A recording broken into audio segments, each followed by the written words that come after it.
Hi guys and welcome back. Well, Halloween's only just round the corner, so I thought let's have a month of horror, hey?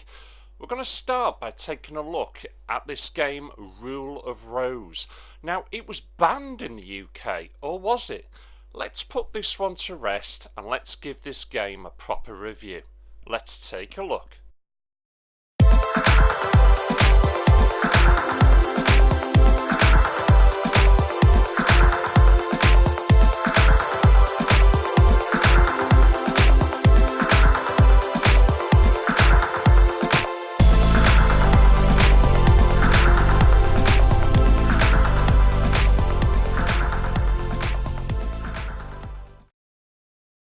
Well, here we have Rule of Rose, a very collectible and sought after game. It was developed by Punchline, and for us in Europe it was published by 505 Games.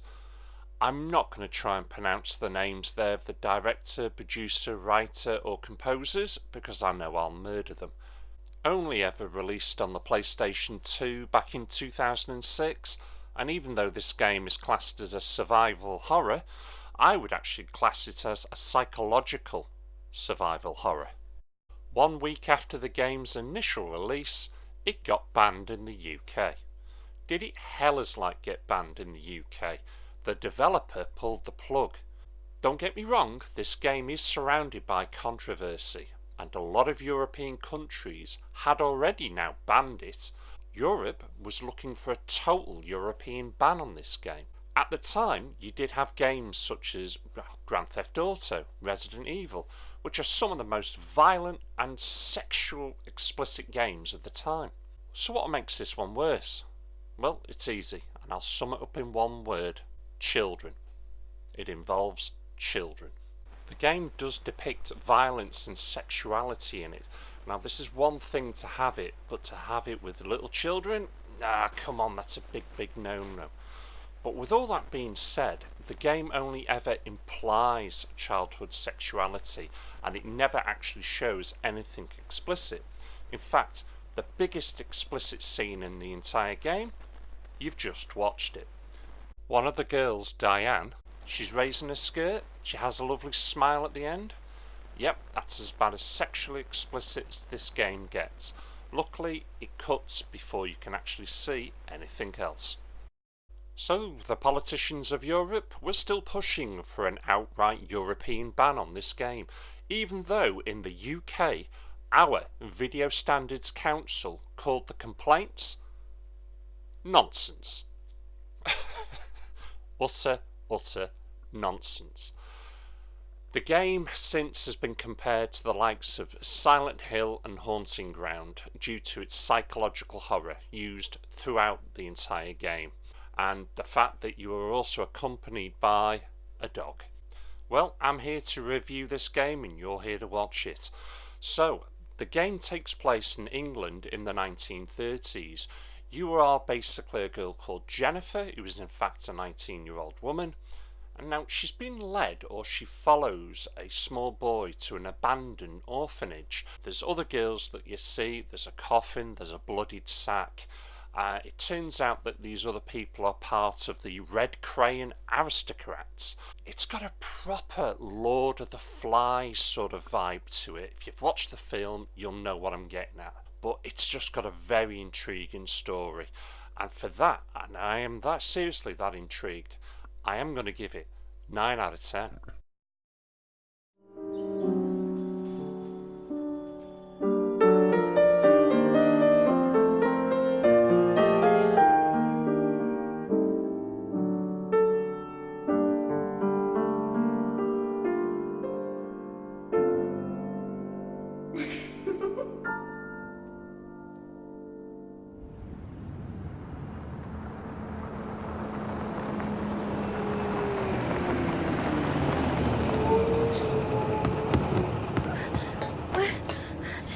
Wait! Please! Oh,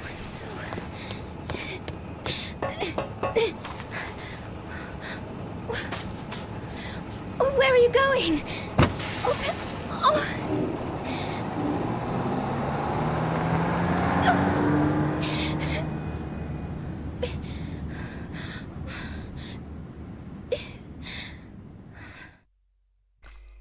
audio. Well, there's not a great deal of music within this game, so what you have got are sound effects constantly around you, certainly setting the mood of the location that you're in.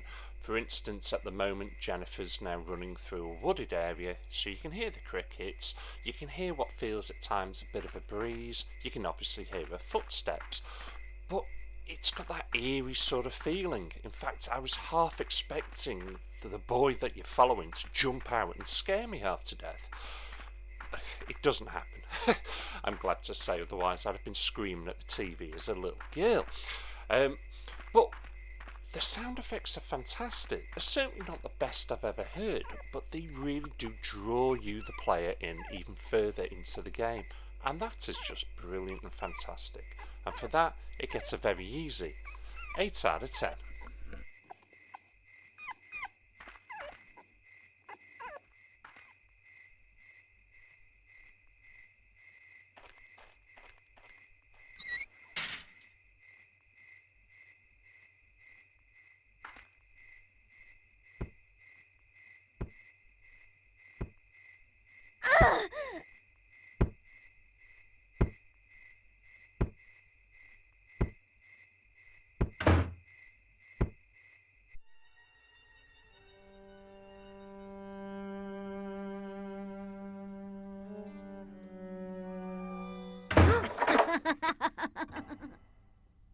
Controls.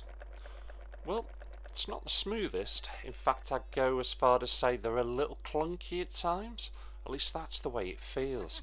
The movement is not as natural as I would have expected, but this certainly doesn't take anything away from the game. It doesn't ruin it in any way, shape or form, so they are more than adequate. With all that though, I am only going to give it 7 out of 10.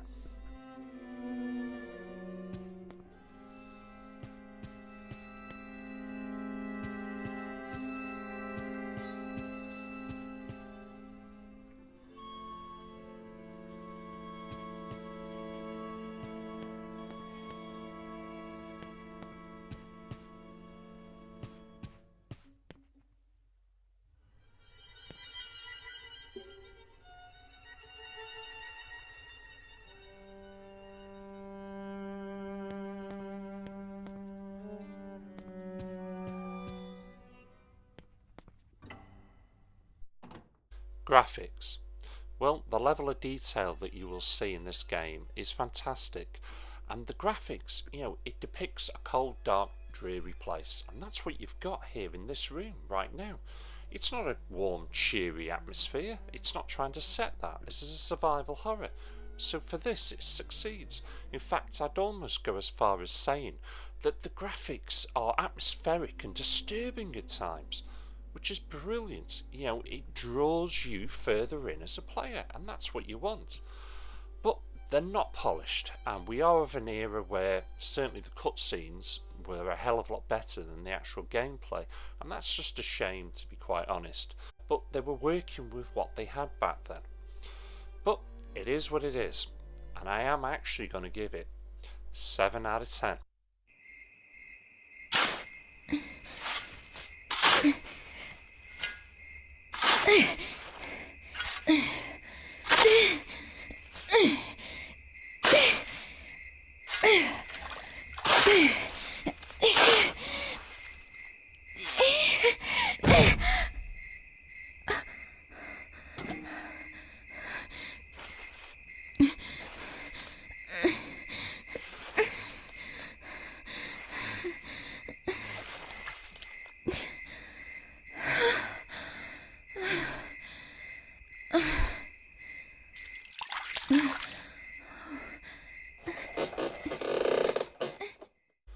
Gameplay.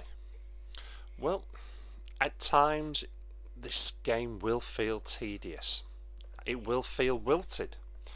So I suppose in some regard, just like Jennifer, you are also going to have to suffer playing this game.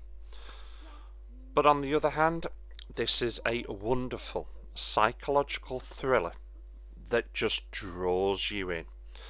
And it is just, at times it's a bizarre sort of game. It is so interesting. I just want to find out what's going to happen next. So with that regard, I am thoroughly enjoying this game. Thankfully, there are also save points throughout the game, so you're not going to have to replay a lot of it. But I am seriously enjoying the gameplay on this one. And for that, I am going to give it another 8 out of 10. Large luggage to Section 8 of the freight storage compartment. Thank you.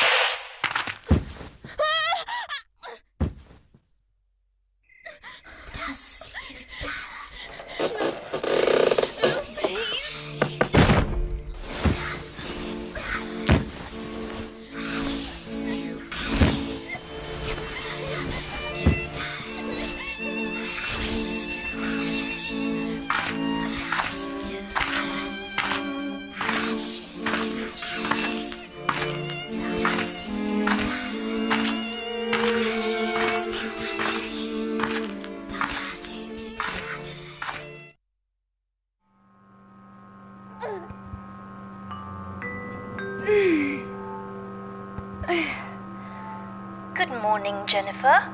How do you feel? Let's have a little chat, shall we? Good girl. Jennifer, you know you've been a bad girl. And bad girls need to be punished, don't they? Overall, this is a game which has better graphics in the cutscenes than the actual gameplay. At times feels like the controls are a little stuttery, but it makes up for it certainly in the atmospheric sounds and certainly the storyline. It will draw you in. This psychological, atmospheric thrill of a game will just keep you going. Yes, it feels a little tedious at times, but you know what? That doesn't matter. It really doesn't. And if you thoroughly enjoy survival horror games, you're going to want to play this. I'm giving it an overall score of 7.8 out of 10, which is certainly higher marks than it got first time round. This is now a cult classic and a game which is highly sought after.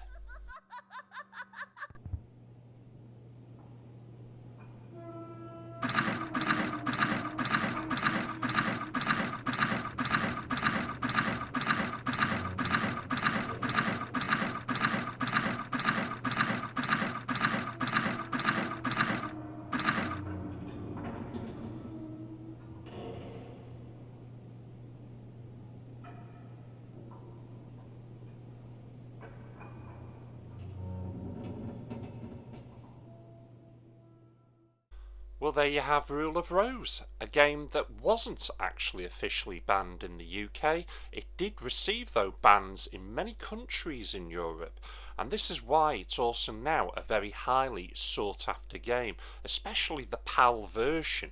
The only other problem with this is the cost now of this game. You will be expected to pay up to and over £400 to £500 for this game. It is a brilliant game. If you have the means to play it, it is highly recommended. You can also catch me on social media. I'm on Twitter, Facebook and Instagram. Thank you for watching. Thank you for subscribing, and I'll catch you all again. Take care.